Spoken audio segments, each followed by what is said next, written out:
नमस्ते, म नेपाल आमाको छोरा। म चाहिँ अहिले यहाँ कुपनडोलको 10 नम्बर वडामा यहाँ भित्र रहेको हाम्रो घरमा यहाँ बारीमा छु होइन। यो चाहिँ आलु पोखरा हो होइन। यति राम्रो छ यो है।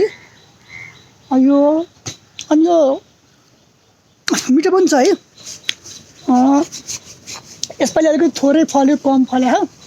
पोहोर त सुँग्न नि पाएन। यहीँका मान्छेहरूले पहिला टिपेर खाइदिएर हामीले सुँग्न नि पाएनौँ होइन। अब यसलाई मैले सफा गरेको छु, म खान्छु होइन। हेर्नु यति मिठो छ यो है, गुलियो पनि होइन, मिठो पनि।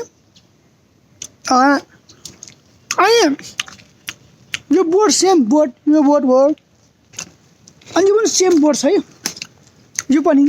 तर यो सेतो फले अब यसलाई चाहिँ के भन्छ, आलु चाहिँ के भन्छ गएर कुनै मलाई थाहा छैन होइन, सुनेको कुरा हो।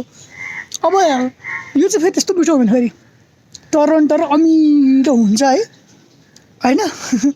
तर सबैले आल्छ भन्छ, टन्नै फले त्यहाँ टन्नै फले। यसको नाम चाहिँ के हो प्लिज तपाईँहरूलाई थाहा छ भने भनिदिनु है त है। म यहाँ यसो टिप्न आएको छु। अब हेरौँ कति झर्दो रहेछ कि, झर्दा पनि भयो नि त्यहाँ कति झरिहाल्यो भने त्यहाँ झरेर पुरै गाउँ लागेको छ क्या। ल अब म एकछिन यहाँ टिप्छु है।